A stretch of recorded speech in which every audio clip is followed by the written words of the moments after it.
Welcome everyone to the Side Drive Podcast. Welcome to another race review, the Xfinity Series race from Chicagoland Speedway, the Camping World 300, not to be mistaken with the Camping World 225 we had last night, and then the Camping World 400 on Sunday. So a lot of Camping World. A lot of camping out there. So let's rewind all the way back before the race started. We had Joey Logano, who was racing in the 12 car for Team Penske. He was, I believe it's his second race of the year, maybe first. Not too sure on that, but haven't seen too much of the Cup guys so far this season. Not a whole lot. And Xfinity guys been doing real well, putting on a good show, and yeah, they've been very, very competitive. Yeah, and like last year we had Kyle Larson dominating the field. You had Brad Keselowski. He hasn't really run too many this season.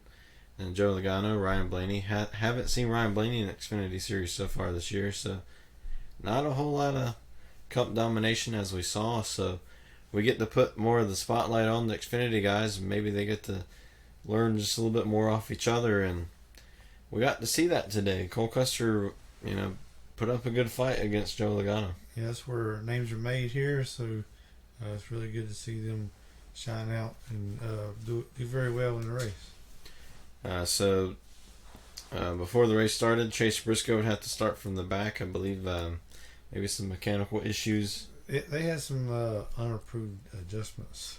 I guess, I ain't sure what they changed on the car. They unapproved something, so yeah. I wish that could be tires. I think that's one. Or engine changes, something like that. Not too sure the entire list. So it was something along those lines. And then, so very interesting to see how he would come through the field. Then we had Joe Logano. He would lead up until Cole Custer would run him down, take the lead, and win stage one. Yeah, they pretty battle a lap or two, and Custer, he just pretty much dominated. Yeah, and at this track you have so many different grooves. You can run the bottom, you run the top, and Cole Custer's one of those that can run the top pretty well. Similar to Tyler Reddick, which I was really surprised we didn't see more out of Tyler Reddick. Yeah, they say Chicagoland is kind of same as Homestead, so a lot of them try to run the high line and try to get look on further down in the championship and trying to get the car running on the high line. I believe that's what Custer really tried to do and focus that on during practice, which he did. They caught on something, but Tyler, I believe they changed something on his car, and early on he was cutting through the field, but once he got up there to like the top 5, he just really couldn't do a whole lot. And Joey, I believe his car just wasn't handling quite like he wanted it to. And I mean, it's really slick out there. If you get the high lines are really the preferred line, and so once somebody gets in there, it's really hard to pass them.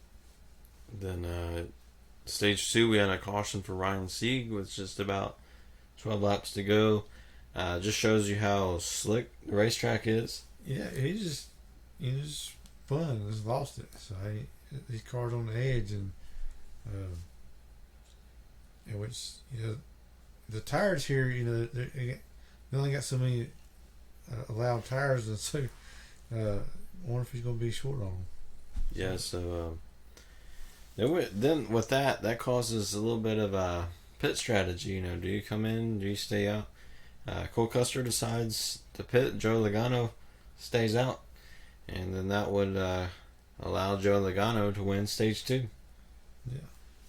And stage 3, Chase Briscoe would spin at the end of stage 2 actually, and yeah, they just went just took the checker flag, and I ain't sure why. He just lost it or something. I don't know. Just kind of stopped right there on the track before the start finish line. It's like, what are you doing? So, yeah, it was just really slick. It reminds me of Las Vegas a little bit, how slick it is, and And yeah, some guys just end up losing it, which we might see some of that tomorrow in the Cup race. Possibly. So then we had some cars stayed out. Cole Custer would regain the lead, and then would have a little bit of issue with Austin Cindric. He was missing his right side window. Yes, and NASCAR says you got to have it put in there, and I'm not sure where it went. So yeah, that's going to black flag him unless you come in and got that fixed. And luckily they have them extra parts in the pit with them, and they got that changed, and he only lost one lap. So. Yeah, maybe Austin Cindric could be at a autograph session, and fans go, "Hey, this flew at me last time he was here." So, well, see, Cindric, he's like, "Man, it's too hot out here. I'm gonna roll the window down." So he gets more air put in the car. So threw his water bottle and knocked it out or something. Yeah, there was talking about how hot it was in the car, so that's a possibility. Yeah. He did end up regaining his lap, so got cooled down for that lap, maybe lap and a half, that he had no window. Yeah. And so we would have Joey Logano. He would catch Cole Custer with fresher tires. They would have a caution for Ryan Sieg yet again. Yeah, he's spun the same spot. I mean, I ain't sure what was going on at that turn there, but he's like exact same spin. And he didn't hit anything. He spins twice and don't hit anything. So it's pretty crazy. But yeah, brought out another caution.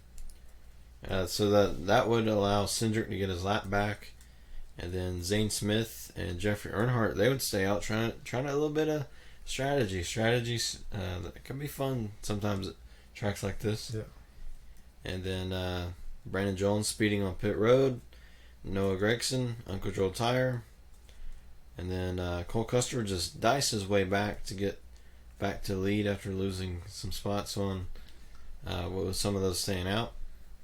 Yeah, he had a real good restarts. He kind of laid back just a little bit and time it just right, and he come out the bottom of the apron and he just take off. He always had the lead before he gets to turn one. So he had a really dominating car. And then more bad luck for Justin Allgaier. He would get into the wall, have a flat, and he would go to the garage. That was pretty much because Jeffrey Earnhardt kind of got loose, and anytime you let off the throttle, you're going way back, and unfortunately, Justin Allgaier ran out of room, and there's a wall there. And it really knocks the toe out of the front of the car, because you can really see how towed in the front tire was. Yeah, and Allgaier just hasn't had a good year compared to last year. He had multiple wins up here at this point last year, and now he's I don't want to say struggling, but past few weeks have been really tough for him.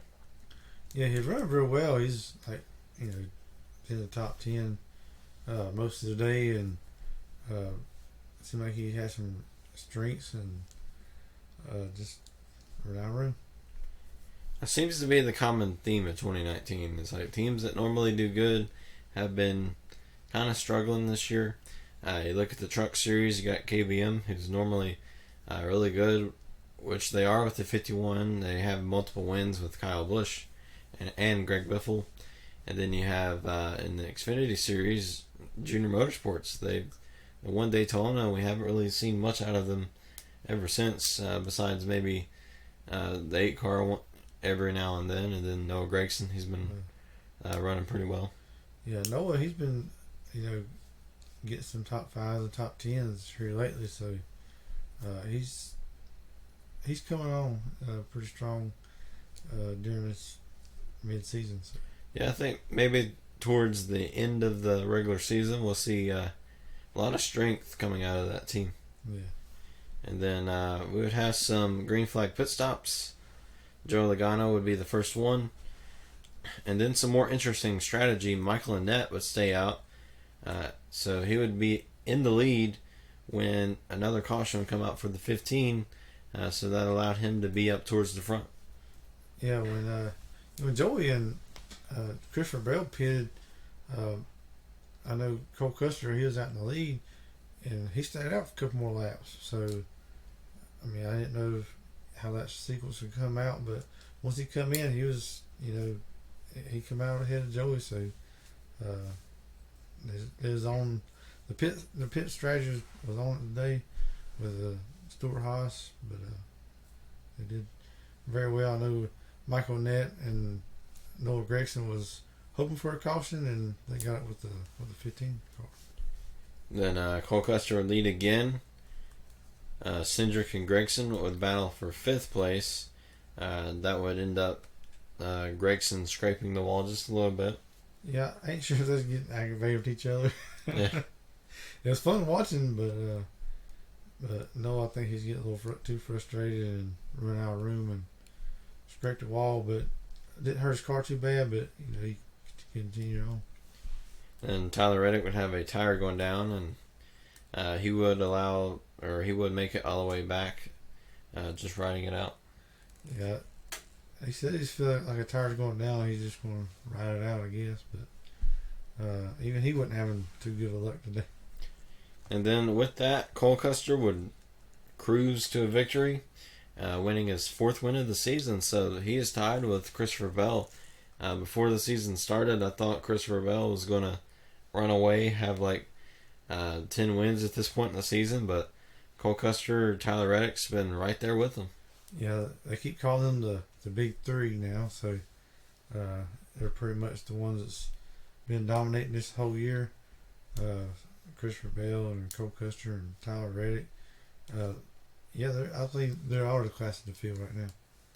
Yeah, they even tried to send Joey Logano to defeat another big three. Did that last year in Cup Series, and I tried to do it in the Xfinity Series, but this time he just fell short. Yeah, the big three and Joey. And the big three and me.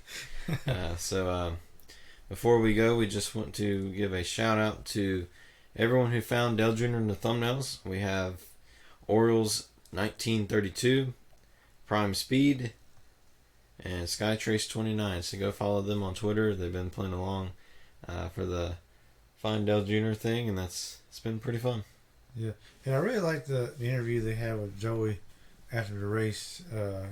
He's talking about you've come down to one of the lower series, and you really see the talent that's coming up through the field, and a lot of them, he says, about ready for the Cup.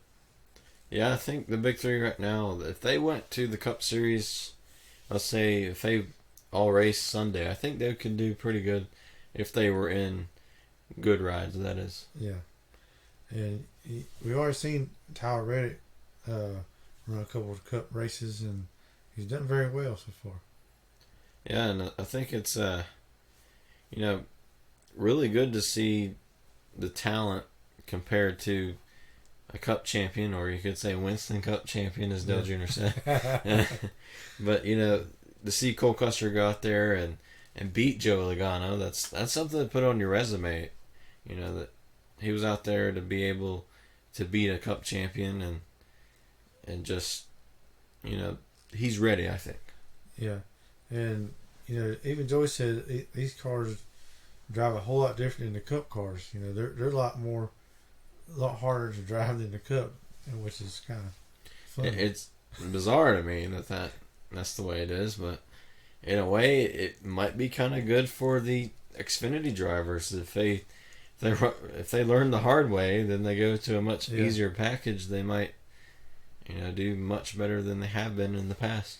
Yeah, the Xfinity cars are a little tougher to drive, but if you get in the wall, they're more forgiving than what the Cup cars are, because the composite bodies and the Cup cars, they hit the wall, they just pretty much done. Yeah, you could breathe on a Cup car and it's pretty much done. Yeah, it's just pretty unfortunate that that's the way it is, but maybe that's something the Cup cars can go towards in the future. Maybe with the composite bodies. That's probably a iffy kind of statement. I don't want to take all engineering out of these cars. Yeah. I like the teams that build it by hand, and it's just so amazing how they put these cars together. Yeah, and, as seems like we're going more towards the spec, towards the racing, which is another kind of iffy statement there. Yeah. Debatable if they should go in that direction, but we'll see how it goes. Yeah. Either way, we're going to be watching every lap. Anyways, thank you for watching, and we'll see you for our Cup Series race review tomorrow.